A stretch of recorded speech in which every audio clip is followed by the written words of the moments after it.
네, 안녕하세요. 오늘은 부자와 가난한 자, 그리고 기업가와 노동자의 시각에서 스타트업을 생각해보고 또 우리의 진로를 찾아보는 그런 시간을 갖도록 하겠습니다. 저희 동영상 먼저 하나 보고 시작하죠.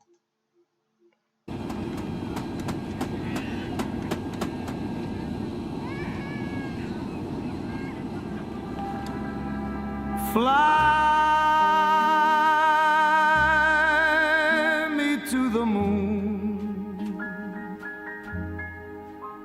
and let me play.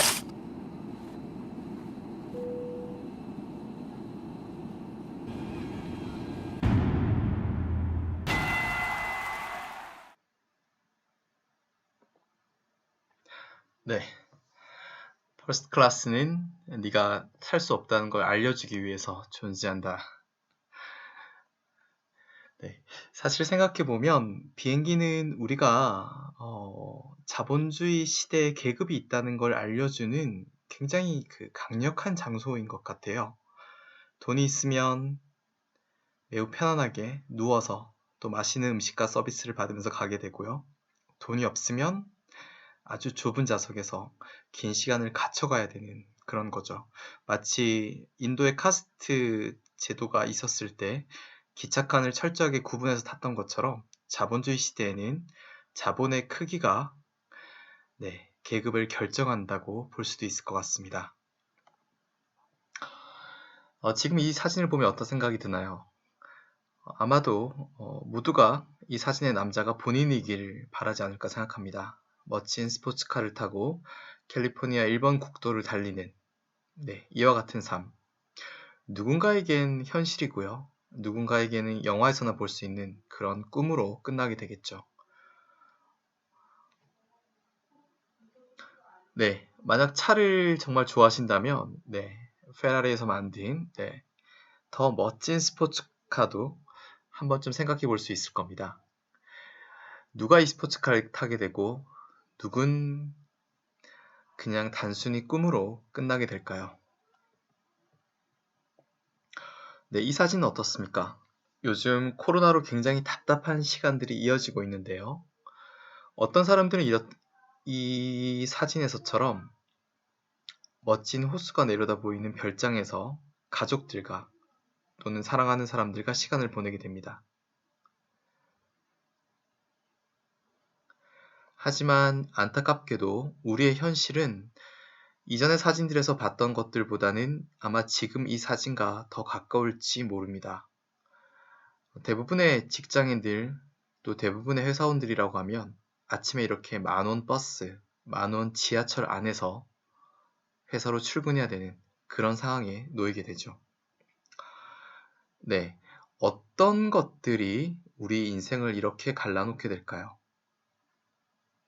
오늘은 그 부분에 대해서 같이 고민해 보도록 하겠습니다. 네, 부자와 가난한 자. 그래서 우리가 자본주의 시대의 부자로 가기 위해서는 명심해야 될 첫 번째 명제가 있습니다. 그 첫 번째 명제는 세상에 공짜 점심은 없다는 거죠. 자, 지금부터 이제 우리는 이 두 가지 길 중에 하나를 선택해야 됩니다. 내가 안정적인 삶을 살 것인지 아니면 기꺼이 모험을 감수할 것인지에 대해서 결정을 내려야 되는 거죠. 이를테면 난 가늘고 길게 살래 라고 생각하시는 분도 계실 거고요. 또 어떤 사람들은 한 번 사는 인생 굵고 짧게 사는 게 멋있잖아 라고 말씀하시는 분도 계십니다. 어떤 것이 맞고 틀리고는 아니고요. 그건 철저히 개인의 가치관에 따라서 결정되기 때문에 정답이 없습니다. 다만 우리가 부자로 살기 위해서는 이 결정은 빨리 내려야 된다는 거죠. 내가 안정적인 삶을 살 것인지 또는 내가 모험적인 삶을 추구할 것인지에 대해서 그 결정을 빨리 내릴 때 우리는 부자의 길로 들어설 수 있습니다. 그런데 대부분의 사람들은 이 질문에 대해서 물어보면 쉽게 답을 못하죠. 글쎄요, 교수님. 좀 생각해 봐야 될 것 같은데요. 이런 답변들이 많습니다. 또는 본인 스스로에 대해서 잘 모르겠다고 이야기하시는 분들도 많이 계세요. 하지만 여러분, 이건 철저히 개인의 가치관에 대한 문제고요. 이 가치관이라고 하는 건 아무리 늦더라도 만 17세 이전에는 다 정해지게 됩니다. 그래서 혹시 아직 이 두 가지 길 중에서 선택하지 못했다라고 하면 그건 본인이 본인을 아직까지 정확하게 모르고 있는 거죠. 하지만 본인의 마음 깊은 곳에는 이미 분명한 가치관이 정해져 있습니다. 그래서 우리가 부자의 길로 가기 위해서는 이 두 가지 중에 하나를 명확하게 선택하는 것이 무엇보다 중요합니다. 자, 우리가 이런 생각을 할 때 조금 고려해야 될 것들을 한번 이야기해 보도록 하겠습니다. 대부분의 사람들은 취업을 목표로 대학 생활을 하게 됩니다. 이를테면 안정적인 삶을 추구하는 삶이라고 하면 우리가 좋은 회사 또는 대기업에 취업해서 안정적으로 월급을 받으면서 회사를 다니고 싶어 라는 그런 생각들을 하게 되죠. 네, 그럼 지금 이 마크를 보면 어떤 생각이 드시나요? 네, 맞습니다. 삼성, 국내 최대 대기업, 글로벌리하게 봐서도 정말 거대한 그룹, 이건희와 이재용으로 대표되는 재벌가, 또 반도체, 스마트폰, 네, 전 세계에서 1등과 2등을 만들어내고 있는 대단한 회사, 또 대한민국의 대학생들이 가장 가고 싶어하는 회사, 뭐 이런 것들을 떠올릴 수 있습니다. 근데 여러분 혹시 그런 생각 해보셨어요? 지금 삼성이 너무 잘 나가고 있는데요. 만약 삼성이 어려워지게 되면 어떻게 될까? 삼성은 앞으로도 지금과 같은 그런 글로벌 1등 기업으로서 존재할 수 있을까? 만약 그렇지 못하다고 하면 한국의 경제는 어떻게 될까? 네. 지금 보시는 차트는 중국 시장 내 브랜드별 스마트폰 시장 점유율을 보여주고 있습니다. 그러니까 전 세계 스마트폰 시장에서 중국이 차지하고 있는 비중이 대략 50% 정도 됩니다. 그러니까 전 세계에서 스마트폰을 100대를 만든다라고 하면 그 중에 50대는 중국에서 팔리는 거죠. 근데 지금 중국 시장에서 이 삼성의 점유율이 매우 위태롭습니다. 2013년도, 2014년도만 하더라도 중국에서 팔리는 스마트폰 중에 5대 중에 한 대는 삼성 스마트폰이었습니다. 반대로 화웨이나 샤오미 같은 이 로컬 폰들의 비중은 한 자릿수에 불과했습니다. 하지만 이후 삼성전자의 스마트폰 시장 점유율은 지속적으로 줄어들기 시작했고요. 2017년도 기준으로 1.7%, 2020년 1분기 기준으로는 이제는 1% 미만으로 사실상 시장에서 삼성전자의 스마트폰은 퇴출되는 그런 국면을 보여주고 있습니다. 굉장히 무서운 얘기죠. 그러니까 전 세계 스마트폰 시장의 절반이 중국인데 이제 그 중국 시장에서 삼성전자 스마트폰의 존재를 찾기는 어렵게 됐습니다.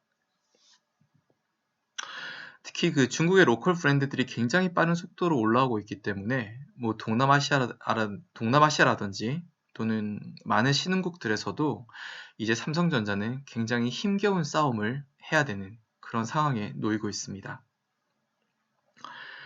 네, 물론 삼성전자는 반도체라고 하는 엄청난 제품을 가지고 있습니다. 지금 보시는 테이블은 전 세계 시장에서 반도체를 만들어내는 회사들의 순위를 보여주고 있습니다. 삼성이 1등이고요. 인텔이 2등, 그리고 곧바로 SK 하이닉스가 3등을 차지하고 있습니다. 대단하죠. 우리가 보통 반도체를 산업의 쌀이라고 얘기하는데요. 이 반도체 시장에서 한국에서 삼성 그리고 SK 하이닉스가 정말 놀라운 두각을 보여주고 있습니다. 정말 대단한 기업이죠. 그럼 혹시 여러분 이런 생각은 한번 해보셨나요? 앞서 스마트폰 시장에서 삼성이 위협을 받고 있는데 만약 반도체 시장에서도 삼성이 혹시 현재의 위치를 위협당하는 건 아닐까? 네, 역시 중국이 그와 같은 스토리를 만들어내는데 큰 역할을 하고 있습니다. 지금 보시는 이 테이블은 중국이 수입하고 있는 주요한 품목들을 보여주고 있습니다. 그러니까 중국이 외국으로부터 사서 가지고 오는 것들. 1등은 석유죠. 한국과 마찬가지로 중국도 산유국이 아니기 때문에 석유를 구입하는데 상당히 많은 외화를 지출하고 있습니다. 그 다음으로 2등이 비메모리입니다. 반도체죠. 그리고 메모리가 3등을 차지하고 있습니다. 그리고 기타 전자회로가 5등을 차지하고 있죠. 그러니까 사실상 석유를 제외하고는 중국은 반도체를 구입하는데 가장 많은 돈을 쓰고 있습니다. 굉장히 화가 나는 일이죠. 중국 입장에서 봤을 땐. 왜냐하면 우리가 보통 중국을 세계의 공장이라고 얘기를 하잖아요. 그래서 정말 많은 전자제품들이 중국에서 제조되고 있는데 정작 그 전자제품의 핵심이라고 할 수 있는 반도체는 중국이 사서 써야 되는 그런 상황인 거죠. 네, 그래서 중국은 수년 전부터 반도체 굵기를 외치고 있습니다. 우리가 이제 반도체를 사서 쓰는 게 아니고 중국 내에서 자체적으로 생산해서 반도체를 사용하겠다라고 하는 게 이 중국의 반도체 굵기죠. 실제로 중국의 반도체 시장에서 중국 기업들이 차지하고 있는 비중을 보면 2008년에는 4.9%에 불과했는데 2018년에는 21.5%, 네, 약 20%의 비중으로 중국 로컬 업체들의 목이 늘어나고 있음을 확인할 수 있습니다. 하지만 이 정도로는 이 중국 정부의 마음에 들지 않죠. 중국은 이 속도를 굉장히 당기고 싶어 합니다. 그래서 중국은 지금 이와 같은 전략을 취하고 있죠. 자체적으로 기술 개발을 하기 위해서는 시간이 너무 많이 걸리기 때문에 또 중국은 그렇게 하지 않아도 이미 충분히 막대한 자금을 가지고 있기 때문에 아주 대규모 자금으로 전 세계에서 유명한 그런 반도체 업체들을 사버리고 있습니다. M&A 하는 거죠. 네. 그래서 아주 엄청난 속도로 중국이 전 세계 반도체 회사들을 사들이고 있고 굉장히 빠른 속도로 기술을 높여가고 있다는 걸 알 수 있습니다. 그래서 이제 이런 기사들도 볼 수 있습니다. 중국의 반도체 작업 속도가 워낙 빠르게 진행되고 있어서 몇 년 뒤에는 메모리 시장에 공급 과잉이 나타날 수 있다라고도 전망하고 있습니다. 이제 이러한 중국의 움직임은 한국에 아주 직접적인 위협으로 작용하고 있습니다. 생각해보면 2010년도 초반에 LED와 철강이 중국과 굉장히 부딪히는 그런 사이가 됐고요. 2012년도에는 LCD, 또 앞서 보신 것처럼 이제 휴대폰 시장에서 중국이 우리를 굉장히 빠른 속도로 쫓아왔습니다. 그리고 몇 년 전부터는 2차 전지, 자동차, OLED까지 우리는 중국과 직접적으로 경쟁을 하고 있습니다. 이제 앞으로 우리가 중국보다 좀 더 앞서 있는 건 반도체 정도에 불과할 수 있습니다. 왜냐하면 조선 같은 경우에도 이미 중국이 전 세계 조선 발주량의 1등을 차지하고 있기 때문에 그렇습니다. 굉장히 무서운 얘기죠. 네. 그래서 우리는 이제 그렇게 생각해 볼 수 있습니다. 지금 삼성이 절대적인 영향력을 차지하고 있지만 만약 삼성이 앞서 보신 것처럼 스마트폰 시장에서 중국에 굉장히 어려움을 겪게 되고 또 반도체 쪽에서도 만약 지금과 같은 1등을 유지하기 어렵다고 하면 삼성이 앞으로 한국 경제에서 어떤 부정적인 영향을 주게 될까? 또는 고용시장에 어떤 악영향이 발생할까? 이런 것들을 생각해 보게 되면 굉장히 두려운 스토리가 될 수 있습니다. 현대차도 마찬가지인 것 같아요. 지금 보시는 건 매출액 대비 R&D 비율, 즉 연구개발비의 비중을 보여주고 있습니다. 폴스바겐은 전체 매출액의 6.3%를 연구개발비에 쓰고 있습니다. BMW는 5.5%, 제너럴 모터스는 4.9%, 그리고 닛산과 도요타는 각각 전체 매출액의 4.2%와 3.8%를 연구 개발에 사용하고 있습니다. 반면에 기아차와 현대차는 그 비중이 폴스바겐의 절반에도 미치지 못합니다. 특히 지금 보고 있는 차트는 매출액 대비 R&D 비율을 보여주고 있습니다. 하지만 절대적인 매출액 자체가 다른 회사들이 더 크기 때문에 절대적인 금액 기준으로 보게 되면 현대기아차의 R&D 지출비는 다른 업체들에 비해서 턱없이 부족하다라고도 볼 수 있죠. 그래서 앞으로 무인 자동차라든지 또는 전기 자동차, 수소 자동차 뭐 이런 굉장히 연구 개발해야 될 것들이 많이 있는 상황에서 국내 자동차 업체들이 경쟁력을 얼마나 유지할 수 있을지에 대해서 우리가 한 번쯤 고민해 볼 필요가 있습니다. 바꿔 얘기하면 만약에 현대차가 글로벌 시장에서 지금의 점유율을 유지하지 못한다라고 하면 국내 고용 시장은 어떤 어려움이 있을까 생각해 보면 역시 굉장히 두려운 그런 스토리가 될 수 있습니다. 반대로 만약 나는 좀 안정적인 회사원이 되고 싶어. 그런데 안정적이면서도 월급을 좀 많이 받고 싶어 라고 생각하신다면 네, 그런 분들께는 SK텔레콤이 대안이 될 수 있습니다. 아시겠지만 SK텔레콤은 신입사원 연봉이 가장 높은 대표적인 회사이고요. 뭐 통신회사의 특성상 굉장히 근무 여건도 좋습니다. 또 직원 복지도 굉장히 좋죠. 왜 그럴까요? 왜 통신회사는 그렇게 직원들한테 막대하게 많은 월급을 주고 또 여러 가지 복지 서비스를 잘 유지할까요? 그건 이 통신 업종의 특성을 우리가 생각해 보면 그 실마리를 찾을 수 있습니다. 우리는 매달 핸드폰 요금을 내죠.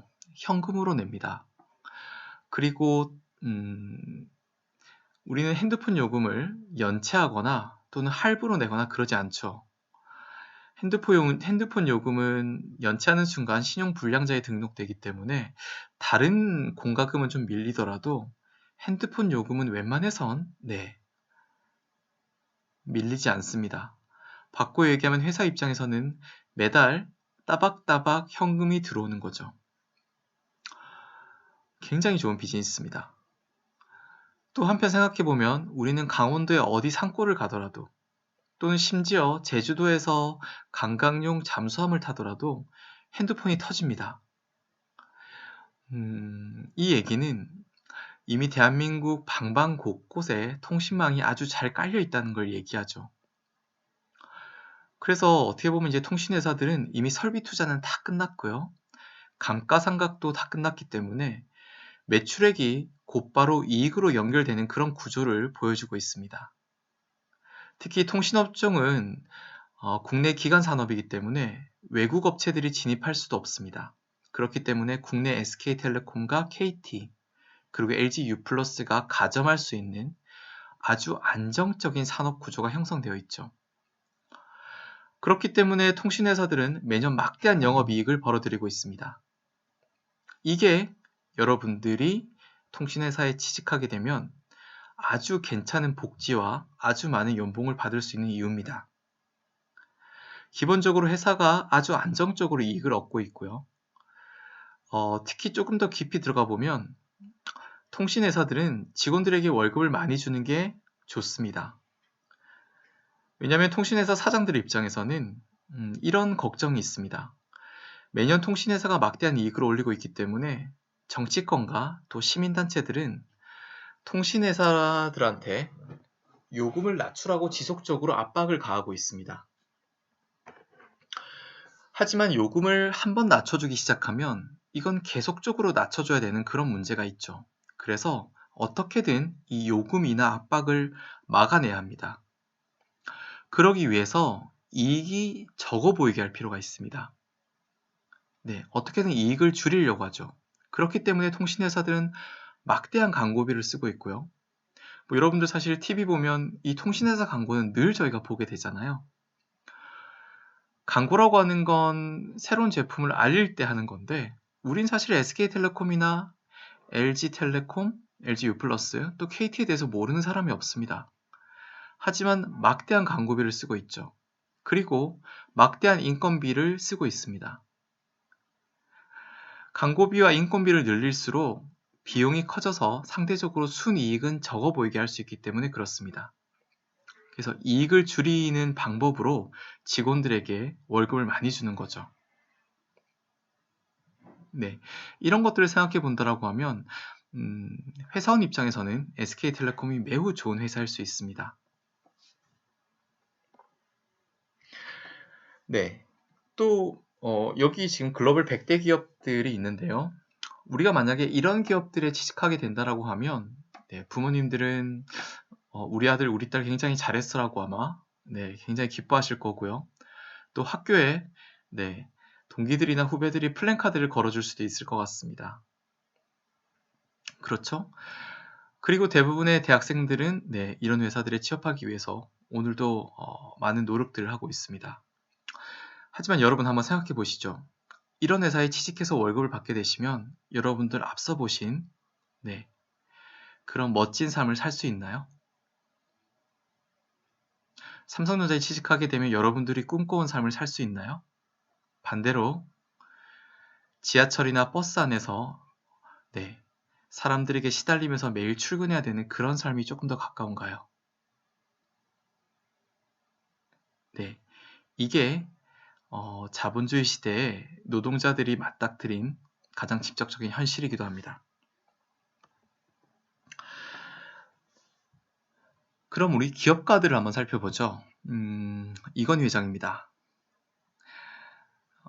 우리가 보통 기업가 정신을 이야기할 때 네, 이건희 회장을 빼놓고 얘기하기 힘들죠. 지금의 삼성그룹이 있도록 네, 정말 대단한 성과를 만들어낸 사람입니다. 물론 개인적으로는 여러 가지 공과 가가 분명한 사람이고요. 그렇기 때문에 우리가 이 사람에 대해서 완벽하게 훌륭한 사람이다라고 얘기하기는 어렵습니다.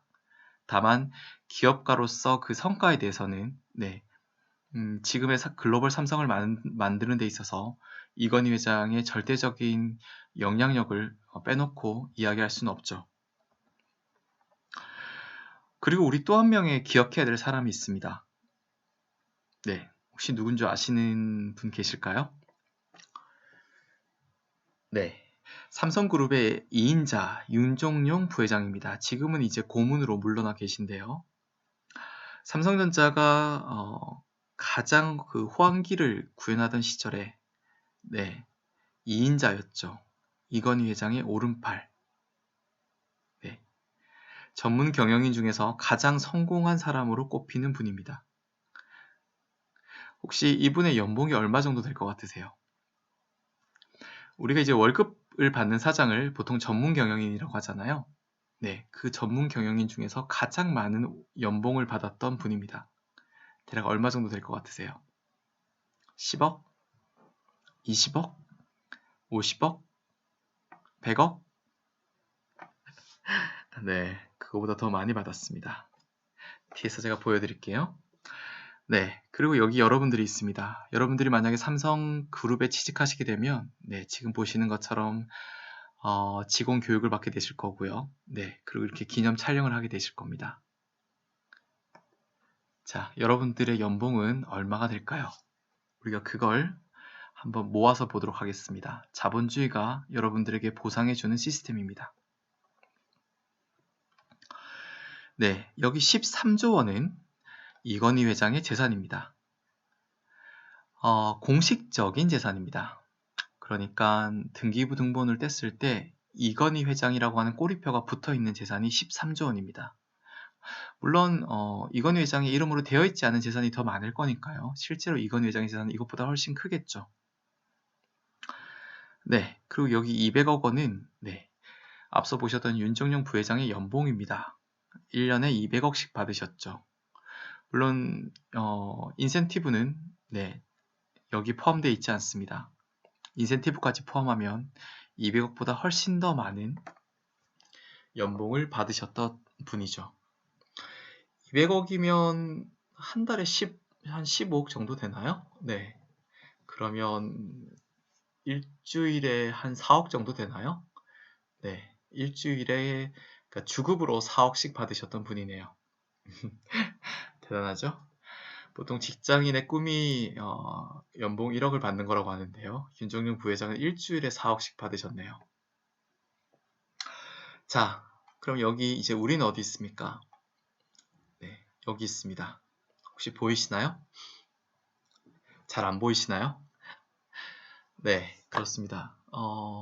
회사원이라고 하는 건 여기 픽셀과도 같은 존재죠. 근데 그 픽셀도 너무 작아서 심지어 보이지가 않습니다. 이게 자본주의 시대에 네, 그 자본의 크기로서 우리의 위치가 정해지는 그 구조를 보여주고 있습니다. 네, 공식적으로 이건희 회장의 재산이 12조 8천억, 그러니까 대략 13조 원 정도 되고요. 그 이외에도 많은 그룹 회장들이 이렇게 막대한 재산을 가지고 있습니다. 그럼 이제 그런 생각을 하게 되죠. 이 사람들은 왜 이렇게 돈을 많이 가지고 있을까? 네, 물론 여기 보시는 것처럼 대부분의 재벌 회장들은 네, 재벌 2세들이죠. 그러니까 재벌 1세들은 이미 이제 작고하셨고 주로 재벌의 2세들입니다. 무슨 얘기죠? 네, 부모를 잘 만났다라고 하는 얘기입니다. 여기 있는 이 사람들은 네, 부모를 잘 만났기 때문에 이렇게 막대한 재산을 받을 수 있었습니다. 네. 세상이 공평하냐고 물어보시면 네, 세상은 공평하지 않습니다. 내가 태어났을 때 어떤 부모를 만나느냐에 따라서 애초에 나는 남들과 전혀 다른 출발점에 설 수 있습니다. 그게 지금 보시는 이 재벌들의 재산입니다. 그래서 우리가 자본주의 시대에서 살아간다고 하는 건 때때로 불공평을 받아들일 수 있는 그런 노력을 요구합니다. 다만 그런 생각은 할 수 있죠. 애초에 국내에 여러 재벌들이 있었고 그 부모들의 재산을 물려받은 재벌들 중에서 지금은 사라진 많은 재벌들이 있습니다. 반대로 이건희 회장 같은 경우에는 네, 당시 삼성그룹을 물려받았을 때 대비해서 지금의 삼성은 네, 비교할 수 없을 정도로 아주 커졌습니다. 정몽구 회장도 마찬가지죠. 네, 현대차그룹, 네, 현대그룹 자체가 워낙 컸지만 지금 정몽구 회장이 만든 현대차 그룹의 크기를 생각해 보게 되면 그때는 역시 비교도 할 수 없을 정도로 아주 커졌습니다. 이제 이건 이 사람들의 능력이 반영된 거로 볼 수 있죠. 자, 그럼 이제 우리 자본주의가 이 부자와 가난한 자들에 대해서 설명하는 부분을 한번 같이 들어보도록 하겠습니다. 도대체 왜 이건희 회장은 재산이 13조 원이나 되나? 왜 윤종룡 회장은 연봉을 200억이나 받을까? 반대로 왜 나는 연봉이 고작 몇 천만 원에 불과한가? 이거 뭔가 불공평한 거 아닌가? 네, 충분히 불공평하다고 생각할 수 있습니다. 뭐 저도 거기에 대해서 같은 생각입니다. 다만 우리 오늘은 그런 사회적인 관점에서의 판단을 배제하고 자본주의적인 시각에서만 이 문제를 판단해 보도록 하겠습니다. 자본주의는 이렇게 설명합니다. 왜 이건 회장이 재산이 13조나 되나? 그건 자본주의가 이건희 회장의 모험에 대해서 보상을 해줬기 때문에 그렇습니다. 생각해보죠. 이건희 회장은 70년대 한국 반도체를 인수하면서 반도체 산업에 진출하게 됩니다. 당시 이건희 회장이 반도체 산업에 진출한다고 했을 때 모두가 미쳤다라고 했습니다. 왜냐하면 반도체 산업은 대규모 설비 투자가 필요한 막대한 장치 산업입니다. 하지만 당시 삼성전자는 국내선 재벌이었지만 글로벌리하게 봤을 때는 구멍가게만도 못한 아주 작은 회사였죠. 그런데 그런 회사가 반도체를 만들어내겠다라고 했으니 전 세계 사람들은 비웃었습니다. 여러분 한번 생각해 보세요. 여러분들에게 지금 한 100억이 있습니다. 뭐 100억이면 괜찮은 돈이죠. 아마 여러분들은 네, 아마 평생 쓰고 사는데 부족함이 없을 것 같습니다. 그런데 이제 100억씩 가지고 있는 여러분들에게 제가 한 가지 제안을 합니다. 저랑 간단한 게임을 하셔가지고 여러분들이 이기시면 제가 여러분들에게 1조를 드리겠습니다. 반대로 여러분들이 그 게임을 해서 지게 되면 여러분들이 가지고 있는 100억을 저에게 주시는 그런 게임입니다. 그러니까 지면 100억, 이기면 1조. 어떠세요? 이 게임을 하시겠습니까? 네, 어떤 사람은 난 뭐 100억이면 충분해. 굳이 뭐 1조가 있으면 좋긴 하겠지만 혹시 져서 빈털터리가 되면 어떡해. 나는 그냥 안 할래 그런 게임. 그렇게 얘기하시는 분도 계실 거고요. 어떤 분은 뭐라고? 1조를 준다고? 그래, 나 한번 할 거야. 라고 얘기하시는 분도 계실 겁니다. 또 많은 분들이 일단 그 게임이 뭔지 좀 설명해 달라고 얘기하겠죠. 그래서 제가 여러분들께 그 게임의 룰을 설명해 드리도록 하겠습니다. 제가 주사위를 던지겠습니다. 그래서 그 주사위가 땅바닥에 떨어지면 제가 이긴 겁니다. 여러분들은 진 겁니다. 여러분들이 졌기 때문에 여러분들이 가지고 있는 100억을 저에게 주셔야 됩니다. 반대로 제가 주사위를 던졌는데 그게 바닥에 떨어지지 않고 하늘에서 빙빙 돌고 있습니다. 그럼 여러분들이 이긴 겁니다. 저는 그럼 여러분들에게 1조를 드리겠습니다. 네, 여러분 어떻게 이 게임이 공정하다고 생각하시나요? 해볼 만한 게임이라고 느껴지십니까? 여러분이라고 하면 이 게임을 하시겠어요? 네, 아마 정상적인 사람이라고 하면 아무도 이 게임을 하지 않을 겁니다. 네, 그런데 그 게임을 하겠다라고 나선 게 이건희 회장이죠. 그러니까 당시에 삼성이 반도체 산업에 진출한다고 하는 건 이 하늘에 던진 주사위가 바닥에 떨어지지 않고 공중에 빙빙 돈다고 할 만큼이나 희박한 확률이었습니다. 만약 실패하게 되면 삼성그룹 자체가 공중분해될 수도 있는 그런 엄청난 모험이었습니다. 근데 이건희 회장은 기꺼이 그 모험을 받아들였던 거죠. 그리고 정말 기적적으로 전 세계 반도체 시장을 삼성이 이끌어가고 있는 지금의 이 모습을 여러분들은 보고 계십니다. 자본주의는 이건희 회장의 그 모험에 대해서 보상을 한 거죠. 그게 13조 원입니다. 네, 그렇게 보면 13조라고 하는 금액은 별로 커 보이지 않습니다. 자, 그럼 윤종료 회장은 왜 연봉을 200억이나 받을까요? 말씀드린 것처럼 삼성그룹의 2인자입니다. 그러니까 그룹의 모든 중요한 의사결정은 최종적으로 이건희 회장 또는 윤종용 부회장의 사인으로 끝을 맺게 됩니다. 한번 생각해 보시죠. 삼성그룹이면 수많은 계열사들이 있고요. 그 계열사들은 정말 중요한 의사결정을 해야 됩니다. 그리고 거기에 대한 최종적인 판단을 이 윤종용 부회장이 하는 거죠. 이를테면 반도체 라인을 새로 깔 건지 말 건지 이런 것들. 반도체 라인을 하나 까는데 보통 1조가 들어가니까요. 서너 개 깐다라고 하면 시설 투자로만 3조에서 5조가 들어가게 됩니다. 근데 이 반도체 라인이라고 하는 게 그렇죠. 설치하는데 1년에서 1년 반이 걸리고 그리고 생산을 시작하게 됐을 때 만약 그때 반도체 경기가 좋지 않거나 또는 생산 수율이 나오지 않았다. 그러면 굉장히 큰 손해를 보게 됩니다. 왜냐하면 반도체는 기술의 진부화가 빠르기 때문에 금방 이 제품은 고물이 되는 거죠. 네, 그러면 정말 몇 조의 손해를 봐야 될 수도 있습니다.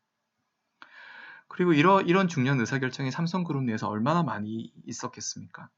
근데 윤정용 부회장은 그와 같은 중요한 의사결정을 매 순간순간 굉장히 현명하게 했던 거죠. 그래서 삼성의 전성기를 구가하는데 큰 기여를 했습니다. 라인을 하나만 잘못 깔아도 몇 조가 날아가는데 그러한 중요한 의사결정을 내리는데 최종적으로 판단을 했던 사람. 어떻게 보면 그런 측면에서 보면 윤정용 부회장의 이 200억이라고 하는 연봉은 굉장히 적어 보일 수 있습니다. 이건희 회장은 굉장히 짠돌이다. 뭐 이렇게 볼 수도 있는 거죠. 그리고 이제 우리 여기 회사원들이 있습니다. 회사원들은 노동에 대해서 보상을 받는 직업입니다.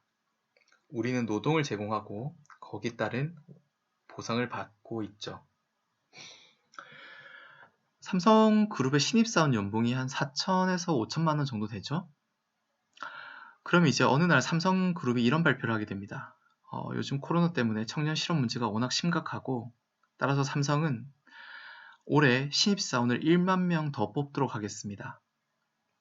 신입사원을 더 많이 뽑아서 사회적 책임을 다하고자 합니다. 다만 너무 막대한 비용이 들기 때문에 올해부터는 신입사원 연봉을 4,500만 원에서 3,500만 원으로 낮추도록 하겠습니다. 만약 삼성이 이렇게 발표했다라고 가정해보죠. 연봉이 1,000만 원이 줄었습니다. 자, 그러면 여러분들은 이제 삼성에 지원 안 하시겠습니까? 만약에 연봉이 3,500만 원이 아니고 3,000만 원으로 줄었습니다. 자, 그러면 삼성의 신입사원 채용은 미달이 날까요? 네, 2,500만 원으로 줄었다고 한번 가정을 해보죠. 그러면 삼성의 신입사원을 뽑는 데 문제가 있을까요? 네, 2천만 원만 준다고 하더라도 네, 아마 경쟁률은 수백 대 1에 이를 겁니다. 또는 어떤 중소기업은 4천만 원을 준다고 하더라도 아마 2천만 원을 받고 삼성그룹에 가겠다고 하는 사람들이 더 많이 있을 수도 있어요. 왜냐면 지금은 비록 연봉을 좀 작게 받지만 삼성그룹에서 일했다고 하는 게 워낙 강력한 레퍼런스가 되기 때문에 차라리 이번에 좀 적게 받더라도 삼성그룹에서 일을 하고 그 경력을 가지고 다른 좋은 회사로 옮기겠다라고 생각하는 사람들이 많을 수 있으니까요. 그런 거죠. 말 그대로 삼성이 연봉을 얼마 주던지 간에 일하겠다고 하는 사람들은 계속적으로 있을 겁니다. 왜냐하면 노동은 지속적으로 초과 공급되고 있으니까요.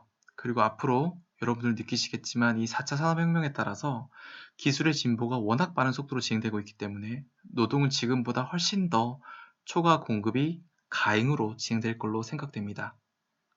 그렇기 때문에 이제 앞으로 정말 웬만한 상황에서는 임금이 굉장히 경직되거나 또는 임금 인상을 바라기 굉장히 어려운 그런 상황이 장기간 지속될 것으로 예상됩니다.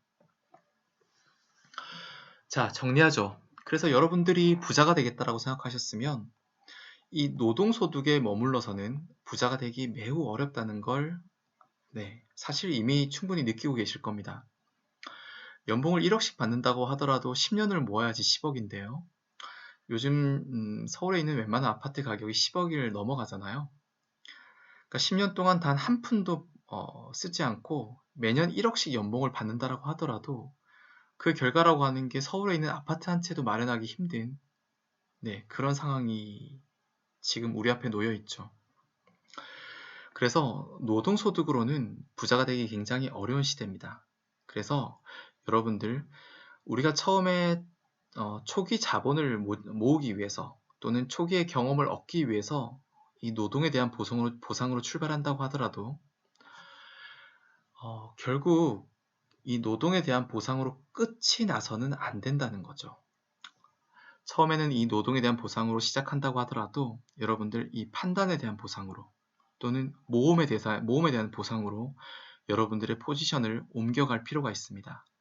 그렇게 할 때 여러분들은 부자의 길로 들어서게 될 겁니다.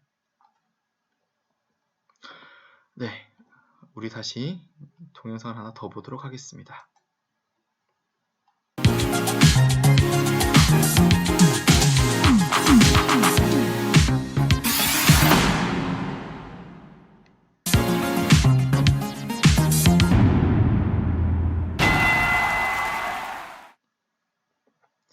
네, 네가 열심히 일하면 일할수록 너의 보스가, 그러니까 너의 상사가 더 멋진 휴가를 보내게 될 것이다. 그리고 마지막에 Don't get mad. 네, 열받지 마라 라고 얘기하죠. 이게 자본주의의 현실입니다. 네, 여러분들 어떤가요? 여러분들의 보스가 더 멋진 휴가를 보내는데 보탬이 되기 위해서 오늘도 회사원으로서 더 열심히 일을 하는 것으로 만족하시겠습니까? 또는 그렇지 않다라고 하면 지금 나의 이 경험과 또는 능력치를 계속 업그레이드해서 판단에 대한 보상, 또 모험에 대한 보상으로 옮겨갈 수 있는 준비를 하시겠습니까?